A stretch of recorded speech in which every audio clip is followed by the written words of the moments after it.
Social worker Emily Jenkins is assigned to investigate the family of 10-year-old Lilith Sullivan, as her grades have declined and an emotional rift with her parents has emerged. Emily suspects that the parents have been mistreating Lilith, and proposes to her department to take the child away from her parents' custody. Emily's fears are confirmed when Lilith's parents try to kill her by roasting her in the oven at their home. Emily saves Lilith with the help of Detective Mike Barron.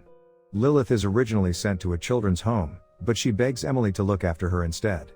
With the agreement of the board, Emily is assigned to take care of Lilith until a suitable foster family comes along. In the meantime, Lilith's parents, Edward and Margaret, are placed in a mental institution. Not too long after Lilith moves in, strange things begin to happen around Emily. 2 weeks later, another of Emily's cases, a boy named Diego, suddenly murders his parents, and Barron informs Emily that somebody phoned Diego from her house the night before the crime. As she is suspected of involvement in the incident, Lilith undergoes a psychiatric evaluation by Emily's best friend, Douglas J. Ames. During the session, however, Lilith turns the evaluation around, asking Douglas what his fears are and subtly threatening him. That night while studying he receives a strange phone call in his apartment. Douglas is panicked by the sight of a mass of hornets coming out of his body and kills himself in his bathroom by snapping his own neck. Emily gradually becomes fearful of having Lilith in her home, so she heads to the mental asylum for answers from Lilith's parents.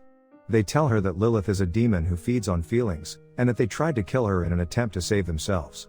Lilith's father tells Emily that the only way to kill Lilith is to get her to sleep. Shortly after Emily leaves the asylum, both parents die in unusual circumstances.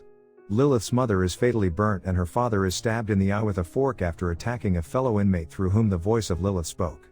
Barron initially thinks Emily should seek psychiatric help, but is later convinced when he receives a strange phone call in his home from Emily's cell phone, which is being used by Lilith. He arms himself at the police precinct to aid Emily in handling Lilith. However, he inadvertently shoots himself in the head with a shotgun when Lilith makes him imagine he is being attacked by dogs. After realizing all her most closest colleagues have been eliminated, this prompts Emily to serve Lilith tea spiked with sedative. While Lilith is asleep, Emily sets fire to her house, hoping to get rid of her. However, the girl escapes unharmed. A police officer escorts Emily and Lilith to a temporary place to sleep. As Emily is following the police cars, she suddenly takes a different route and drives her car at a high speed, hoping to bring fear to Lilith. Instead, Lilith forces Emily to relive her childhood memory of her mother driving fast in a rainstorm. Emily fights through the memory, telling herself that it is not real. The image fades, and Emily asks Lilith if she is afraid. Lilith now appears afraid as she knows that Emily is no longer afraid. Emily then drives the car off a pier. As the car sinks, Emily struggles to lock Lilith, now in demon form, in the trunk by folding the rear seats against her. Emily then exits the car, but as she swims away, Lilith grabs her leg after punching a hole through the car's left tail light section. Emily struggles to break free until Lilith finally lets go as the car continues to sink. She climbs back ashore, relieved to be rid of her.